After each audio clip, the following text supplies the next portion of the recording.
Hello and welcome to SEO is Not That Hard. I'm your host, Ed Dawson, the founder of keywordspeopleuse.com, the place to find and organise the questions people ask online. I'm an SEO, developer, affiliate marketer and entrepreneur. I've been building and monetising websites for over 20 years and I've bought and sold a few along the way. I'm here to share with you the SEO knowledge, hints and tips I've built up over the years. Hello and welcome to SEO is Not That Hard. Me here, Ed Dawson, your host as usual. And today I'm going to talk about, the subject of there being no quick fixes in SEO. So I suppose I ought to start with a caveat that there are some things that are quick fixes, like if you've got an issue where you've got terrible titles or things like that.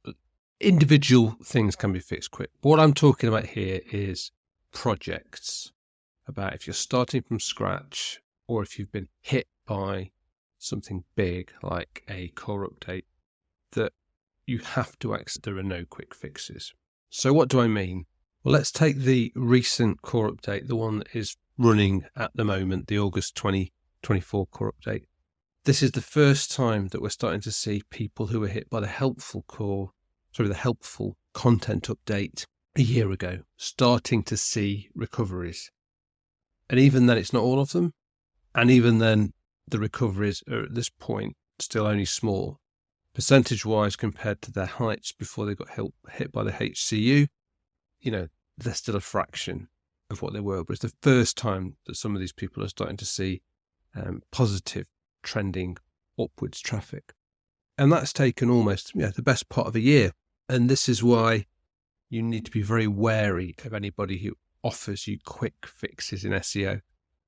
There's a few gurus out there, self-proclaimed gurus, who I'm not going to name names, but they constantly spam out new emails, new YouTube videos, claiming instant success and huge growth and one quick trick to do this, that, and the other to get big traffic all of a sudden. And, it's nonsense. Just trying to sell you hope, really. I wouldn't even want to call it a course, because there are some good courses out there. There is some people say, that all courses are bad. And I don't actually agree with that, because there are some good courses out there. There are some good people who've got demonstrable success and are trying to help other people. And make a little bit of money along the way, maybe. That's fair enough. If someone goes to the effort of making a decent course that provides decent value, then why shouldn't they be rewarded for it? That's fine. But there's definitely other people out there who are just pumping out courses that are just full of hope, but with no real substance. And people fall for it. People fall for the charm, people fall for the promises. And I find it frustrating to see people being in a situation where they're following the wrong people and they're just wasting their time. The truth is that it's actually a grind to take something from 0 to 1. For example, take this podcast. I've done I don't even know the number, well over 100 episodes, heading towards 150 episodes. We've not actually reached that many so far. And, it takes that long to build an audience. I see plenty of talented people start podcasts and then give up after just a few episodes because they haven't reached an audience yet. And it's that inability to keep going that actually holds most people back. If you're going to build for the long term, you've got to be A, willing to put the time in, and B, being willing to wait for the results. If I look at some of the websites that we've got in our affiliate portfolio right now, all of them to start with did very little traffic and made very little money. It was a case of sticking with them, having patience and waiting. And sometimes you just have to wait and do nothing.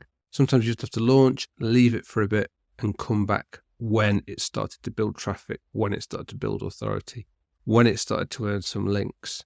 You can obviously shortcut some of these things, people buying links, which if you listen to the podcast regularly, you'll know that I don't recommend because of the risks and how I got hurt by Penguin in the past from buying links, which made me change my strategy, but there are plenty of people out there that buy links, and they do shortcut that to a certain extent. But even if you're buying links, it isn't necessarily an immediate boost you're going to see. You still have to temper how fast you build those links. You still have to be careful not to overdo it, and you still have to wait while the value works its way through. So it's that having that patience, and I know it's something I've talked about before, but patience really is key, and having the ability to look at the long-term game rather than chasing quick riches, essentially. I don't think anything that I've done that's got me to where I am has been about getting things to work quickly. I've tried a few things probably in the past to try and get quick results, but it doesn't necessarily happen. But going for the long term is really the way forward, and that's what I would strongly recommend that you look at doing. So I think that's it for today. It's not the longest episode I've ever done, but I think the key point is really important, and it's one that you must remind yourself of especially when you're getting frustrated at how long things might be taking. Because I get frustrated at how long things take. I'm working on a course for keywords people use, of making videos of how to use keywords people use, how different things work, all the different features and the philosophy around it. And it's frustrating me how long it's taking to do. But there's no quick fix. I've got to do it right. I've got to get the content right. Anyway, I hope you found the pep talk useful. It was as much for myself as anybody else, because as I said, I've just had one of those frustrating days, and I just needed to remind myself that there are no quick fixes. See you later. Before I go, I just wanted to let you know that if you'd like a personal demo of our tools at Keywords People Use, that you can book a free, no obligation, one-on-one video call with me, where I'll show you how we can help you level up your content by finding and answering the questions your audience actually have. You can also ask me any SEO questions you have. You just need to go to keywordspeopleuse.com/demo, where you can pick a time and date that suits you for us to catch up. Once again, that's keywordspeopleuse.com/demo, and you can also find that link in the show notes of today's episode. Hope to chat with you soon. Thanks for being a listener. I really appreciate it. Please subscribe and share. It really helps. SEO is not that hard. It's brought to you by keywordspeopleuse.com, the place to find and organise the questions people ask online.